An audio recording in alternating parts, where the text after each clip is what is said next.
이사야서 59장 13절에서 21절 말씀 보기 전에 먼저 기도합니다.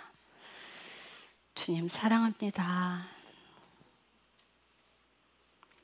평안함 가운데 주의 얼굴을 봅니다.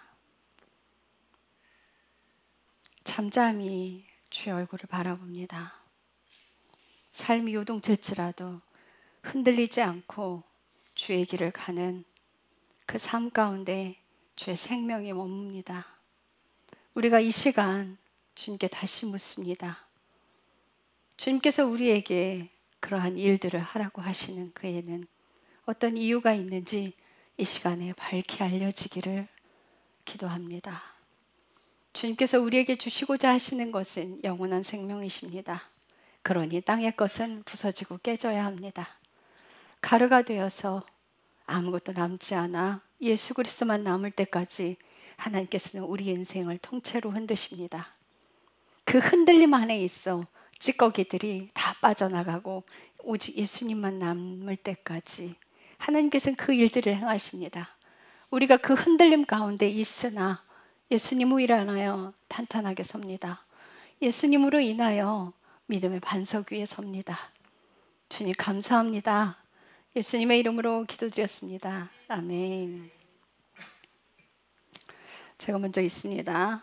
우리가 주께 범법하고 거짓말을 하며 우리 하나님을 떠나 압제와 반역을 말하고 그 마음에서 거짓된 말들을 수태하여 말하매 판단의 공의가 뒤로 물러가고 정의가 멀리 서 있나니 이는 진리가 거기에 쓰러졌고 공평이 들어갈 수 없기 때문이라. 참으로 진리가 없어짐으로 악에서 떠나는 자가 자기를 탈취물로 만들매 주께서 그것을 보시고 판단의 공의가 없음을 기뻐하지 아니하셨도다.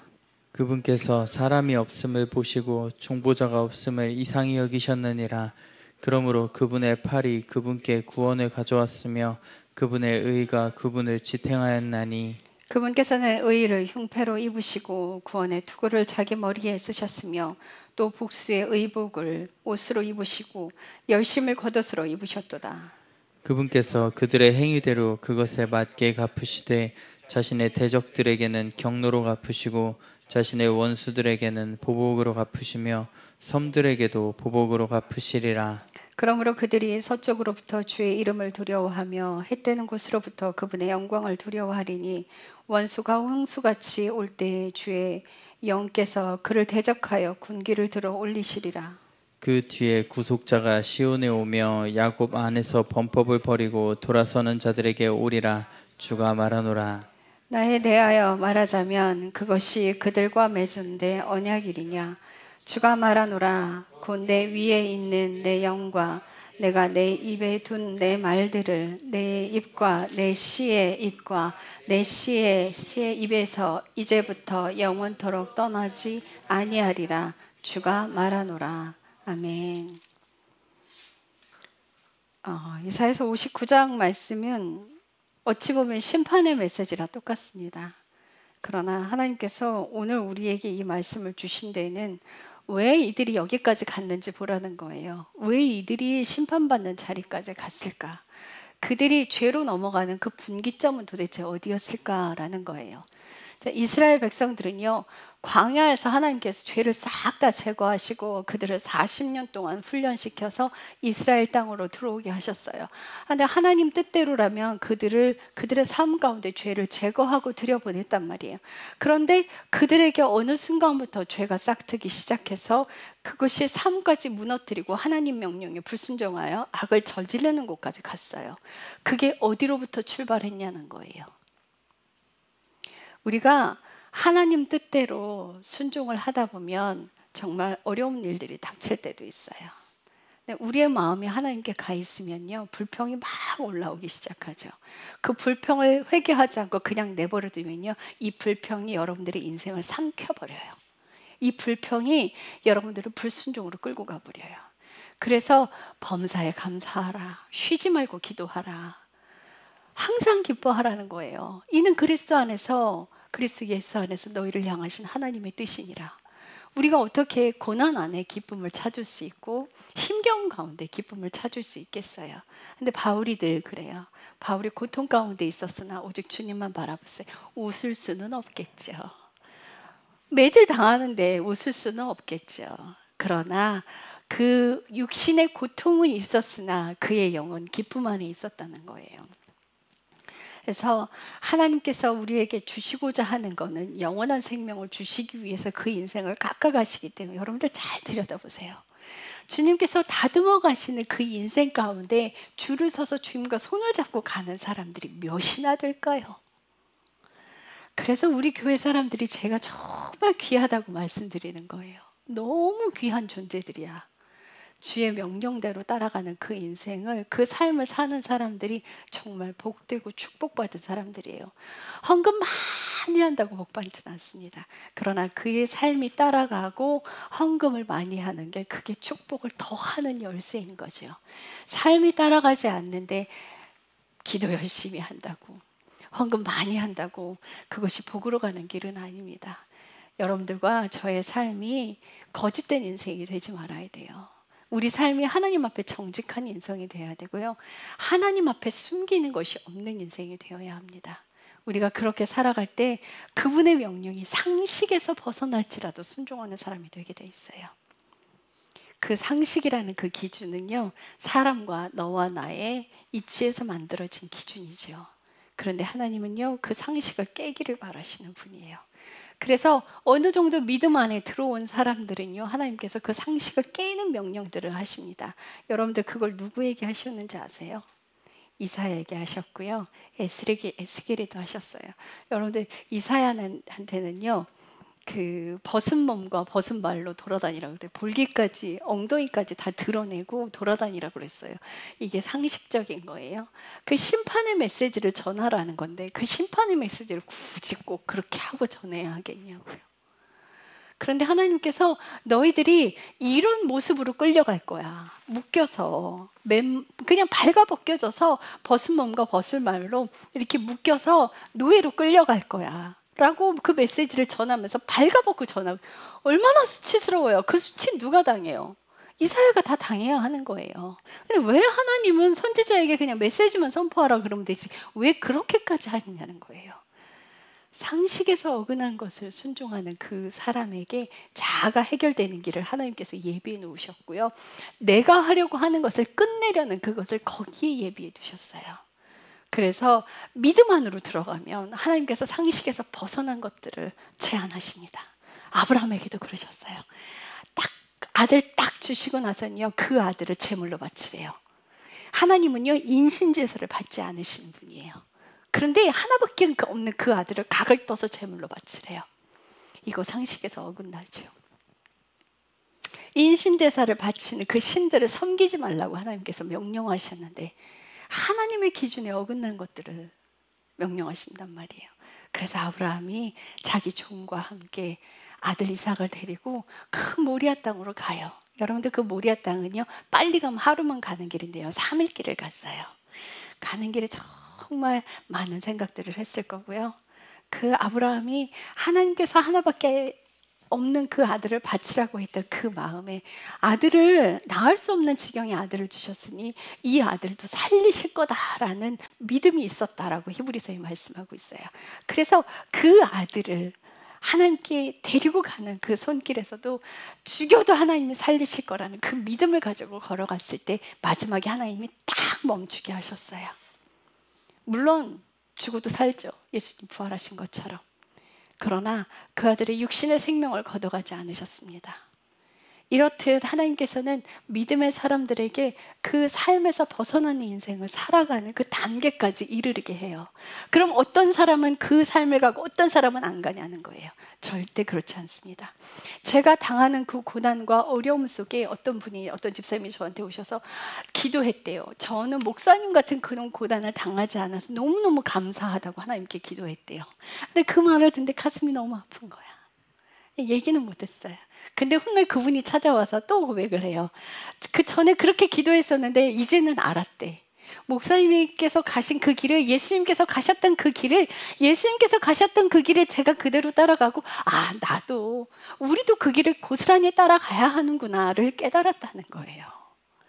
고난을 안 당하게 해주셔서 감사합니다, 이게 아니라 하나님께서 명령하신 그 삶이, 그 고난의 삶이 내게도 따라오는구나 라는 걸 알았다는 거죠. 그래서 우리가 무너지고 넘어지는 그 길에 서 있을 때 여러분들이 그것을 꽉 틀어주셔야 돼요. 그래서 내 마음에서 화가 올라올 때 그 화를 다스리는 사람 되셔야 되고요. 내 마음에서 분노가 치밀어 오를 때 그 분노를 다스리는 사람이 되셔야 돼요. 그래서 상대에게 나의 기분이 어떠한지 드러내지 않는 사람이 돼야 돼요. 여러분들 금식 기도할 때 기름을 바르라고 그랬어요, 예수님께서. 그건 뭐예요? 네가 기도하는 걸 다른 사람들이 티내지 마, 이 소리예요. 네가 마음 아프고 너로 인하여 마음에서 화가 나는 그것을 다른 사람한테 전이시키지 마, 이 소리거든요. 어떤 목사님네 가정이 있었는데요, 그 목사님께서 화가 나시면 온 집안에 찬물기 얹었대요. 아주 다 그 목사님 눈치를 보느라 아주 다 쥐죽은 듯이 바퀴벌레가 싹 숨은 것처럼 잘 각자 방으로 다 들어가서 아무도 안 나와. 아주 얼음장을 만들어 버려요, 그 한 분의 분위기로 인해서. 이렇게 만들면 안 돼요.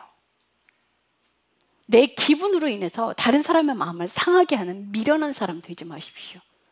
나를 다스려야 돼요. 하나님께서 가인에게 죄가 네 문 앞에 엎드러져 있는데 너는 그 죄를 다스려라 하셨던 건 회개하라 라는 뜻이에요. 회개하면 죄를 다스릴 수 있습니다.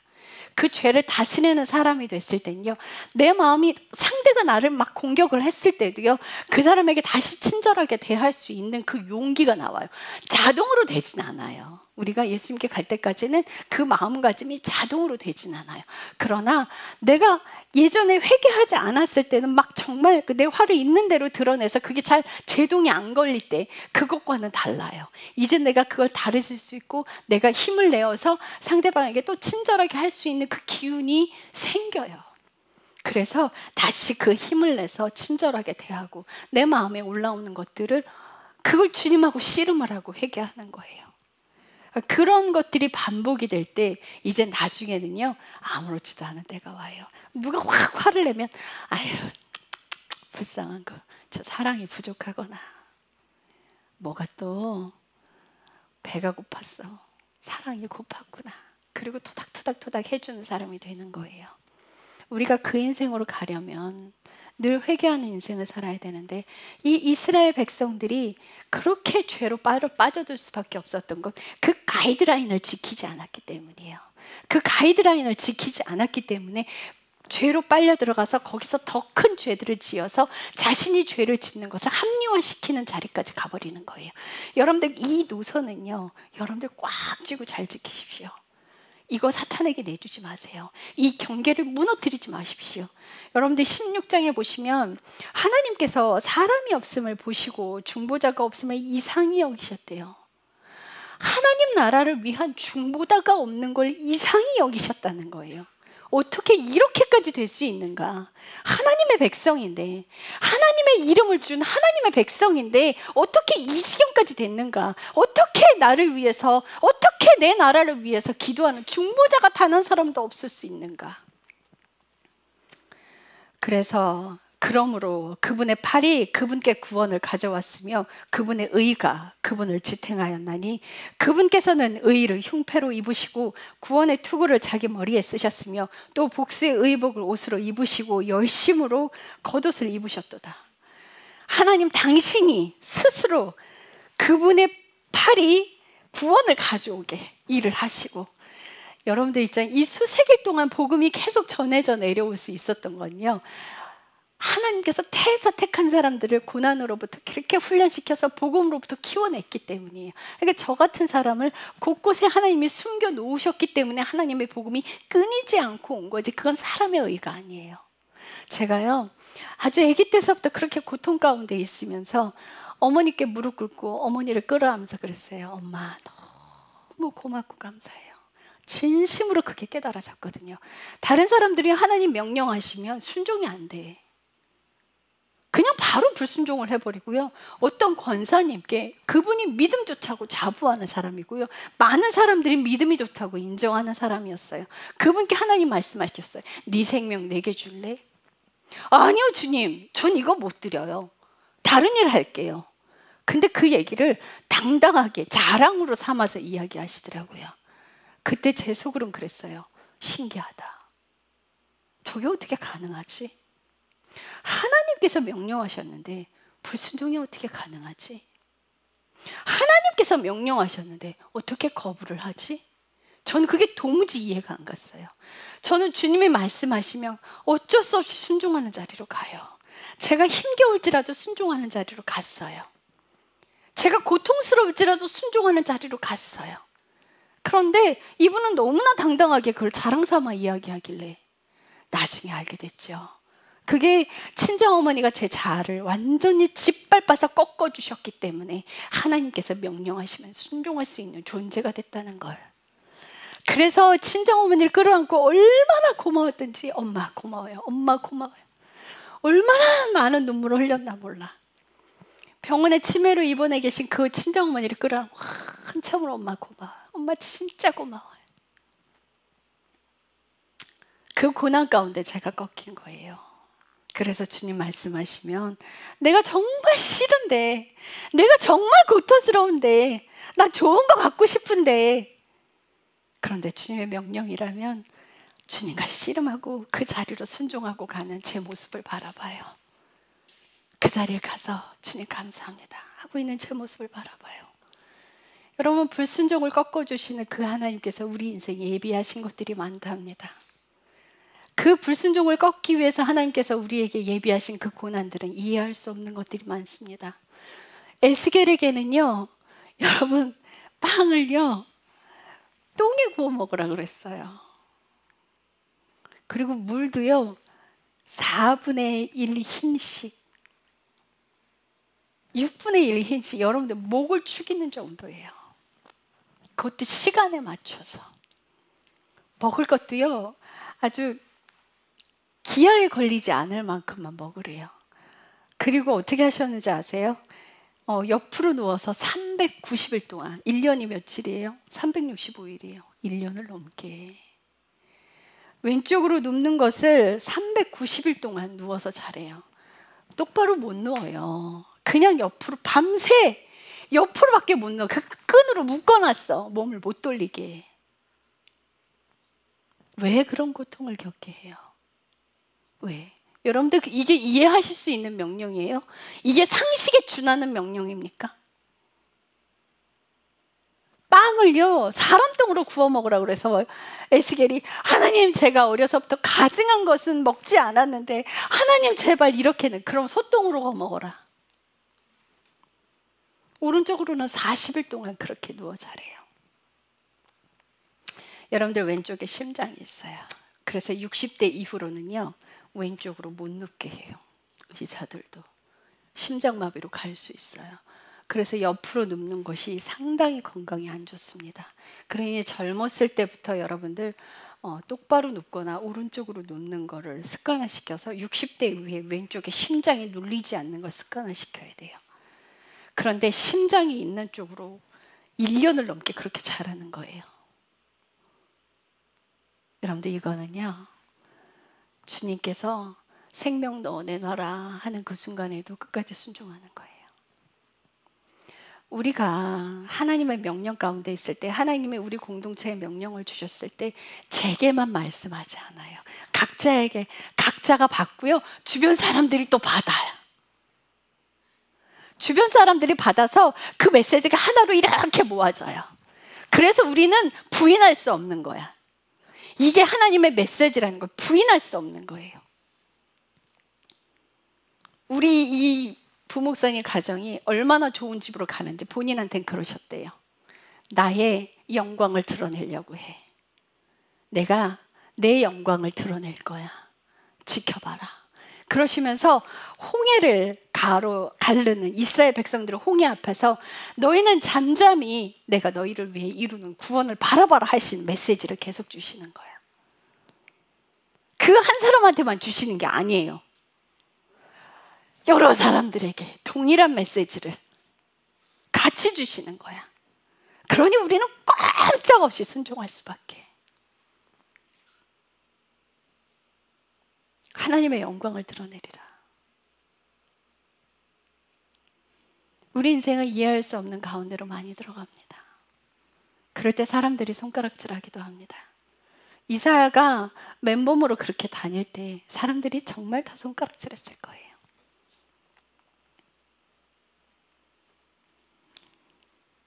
홍수가 났을 때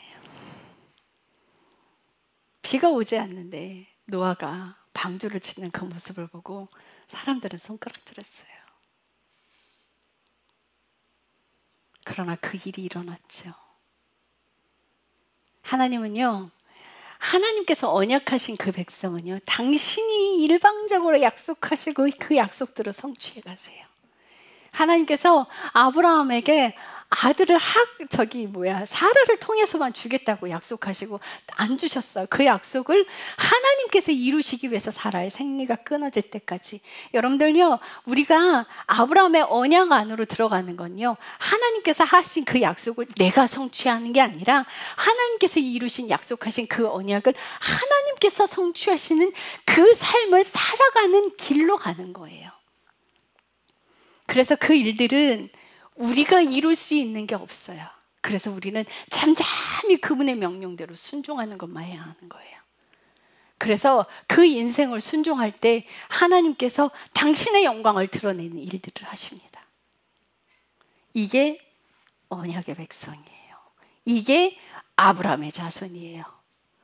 흔히들 비전을 하나님께서 주시면 자기네들이 이루어가려고 그래요. 절대 그건요, 하나님이 주셨기 때문에 하나님이 이루어 가셔야 돼요. 하나님이 이루어 가시도록 우리는 작은 자잘한 그것들, 명령하신 것들을 순종하는 거예요. 그것들을 순종해 갈 때 하나님께서 반드시 약속하신 그 일들을 행하신 그 자리로 갑니다. 그때 우리는 하나님의 구원을 바라보고 하나님의 영광을 바라봐요. 주님께서 우리에게 주시고자 하는 그것은요, 어떤 것이냐면요, 21절. 나에게 대해 말하자면 이것이 그들과 맺은 내 언약이라. 내가 아브라함의 후손들과 맺은 언약인데 주가 말하노라. 곧 내 위에, 너의 위에 있는 내 영광. 예수님께서 이 땅에 오시기 전에는요, 하나님의 영이 머리 위에 머물렀어요, 여러분. 하나님의 영이 머리 위에 머물렀고요. 예수님께서 오셔서 십자가에 죽으시고 부활하심으로 성령님께서, 그리스도의 영께서, 아버지의 영께서 우리 안에 들어오게 되신 거예요. 그래서 그 십자가의 사건이 굉장히 위대한 사건이에요. 구약에는요, 머리 위에 머물렀어요. 그래서 그들에게 말씀하십니다. 내 영과 내 머리 위에 있는 그 영과 내가 내 입에 둔, 너의 입에 둔 내 말들이 너의 입과 너의 씨와 너의 씨의 입에서 이제부터 영원토록 떠나지 아니하리라. 이 말들은 뭐예요? 믿음의 반석 위에 들어오는 그 사람들이 후손으로 들어온다는 뜻이에요. 그래서 그 언약의 약속은 생명을 주시기 위한, 하늘의 기업을 주시기 위한 하나님의 약속이십니다. 여러분들이 하나님을 인정하는 그 삶은요, 하나님의 위대하심을 찬양하는 그 삶에는요, 순종이라는 기준이 있어요. 하나님께서 우리에게 요구하시는군요, 내 안에 불순종을 제거하시는 거예요. 여러분과 제 안에 불순종을 제거해서 순종을 이루어가게 하시기 위함이에요. 왜요? 내가 주인인 인생을 예수님이, 아버지가 주인인 인생으로 바꿔가시기 위해서. 그래서 내가 주인인 그 인생을 거기서 벗어나게 하기 위한 그 삶들을 하나님께서 우리 안에 두신 거예요. 그래서 솔직히 예수 믿으면 축복받는 것이 아니라 어려움이 찾아옵니다.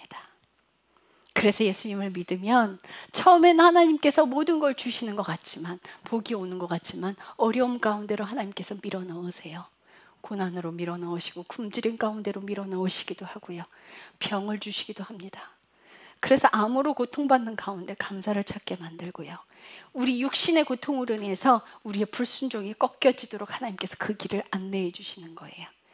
그래서 주님께서 넣어주시는 그 고난 안에 생명이 있고, 주님께서 함께 하시는 그 고난 안에 우리가 그래서 갈라디아서 2장 20절처럼 우리가 그리스도와 함께 십자가에 못 박혀 있나니 이제는 내가 산 것이 아니라 내 안에 예수 그리스도가 사시는 것이라.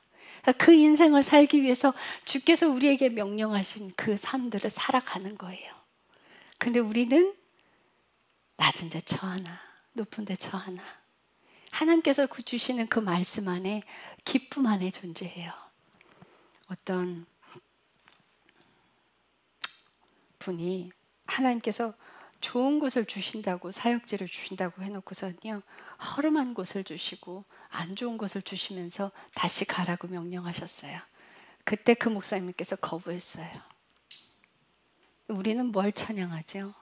무화과 나뭇잎이 마르고 포도 열매가 없으며 감람나무 열매 그치고 논밭에 식물이 없어도 우리의 양떼가 없으며 외양간 송아지 없어도 난 여호와로 즐거워하리 난 여호와로 즐거워하리 내 구원의 하나님을 인해 기뻐하리라. 이런 찬양을 부르면서 삶에서는 거부해요. 그런 인생을. 정말 여러분들 우리의 양떼가 하나도 없어요. 포도도 없고요. 무화과 나무 열매도 없어요. 여러분들의 삶에 먹을 게 하나도 없어요. 그리고 정말 빈곤한 데 처할지라도 정말 예수 그리스도 한 분으로 충분하냐는 걸 계속 묻고 계시는 거예요. 그래서 하나님께서 그 인생으로 인도하실 때 정말 그럼에도 불구하고 네가 나를 믿니? 내가 훗날 내가 너에게 부어주고 부어주리라. 여러분들 하나님께서 욥을 고난 가운데 밀어넣으시고 욥이 회개했을 때 예전에 받은 것에 너무 많은 축복을 주셨어요. 우리가 고난을 통과하면요 하나님께서 말할 수 없는 축복으로 부어주세요. 우리가 모든 것들을 통과했을 때 하나님께서 말할 수 없는 것들을 쏟아 부어주세요. 물질의 통로가 되시는 분들은 그만큼 단련을 받은 뒤에 하나님께서 축복의 축복을 쏟아 부어주십니다. 그래서 여러분들 그 길에서 우리가 낙심하는 자리에 갈지라도 낙심하지 마시고 어려운 공경에 처하게 될지라도 여러분들 감사를 찾으시는 분들 되시길 축복합니다. 우리 여러분들 그 어려운 삶 가운데 내 안에서 올라오는 그 감정들을 그대로 내게 수용하지 말고 그 씨름을 여러분들이 해나간다면 그 가이드라인 잘 지키시고 예수님만 사랑하신다면 여러분들 우리는 끝까지 갈 줄 믿습니다. 하나님께서 이루시는 그 구원을 바라볼 수 있고요. 하나님께서 이루시는 그 기적을 바라볼 수 있는 사람이 되는 거예요. 여러분들 가나안의 혼인잔치에서 술이 떨어졌어요. 예수님께서 하인들에게 명령하셨어요. 가서 물을 떠다가 잔치상에 내놓으라는 거예요. 여러분들 그게 상식입니까? 물을 술 대신 내오라는데 그런데요 그 하인들이 순종을 했어요. 근데 술을 맛본 사람들은요 그것을 하나도 그 기적이 어떻게 이루어졌는지 모르지만요 물도온 하인들은 알더라. 물도온 하인들은 알더라. 여러분들 그거에 순종한 사람들은요 하나님께서 이루시는 그 영광을 바라보게 돼 있어요. 여러분들 그 인생에 순종한 사람들은요 우리가 상식에 어긋날지라도 하나님께서 이루고자 하시는 그 말씀대로 순종하는 그 인생에 하나님께서 이루시는 기적을 바라보게 돼 있어요. 여러분들 그런 인생 안으로 들어가시는 축복이 여러분들에게 임하시길 기도합니다. 기도하겠습니다. 사랑의 하나님 감사합니다. 사람은 연약합니다. 그러나 우리는 주님을 믿습니다. 사람은 연약합니다. 그러나 하나님은 위대하십니다. 그 위대하신 하나님을 바라봅니다. 우리의 믿음은 연약하나 예수 그리스도 안에 믿음이 있습니다. 그 대단하신 믿음을 소유하신 그 예수님을 신뢰합니다. 주님께서 말씀하십니다.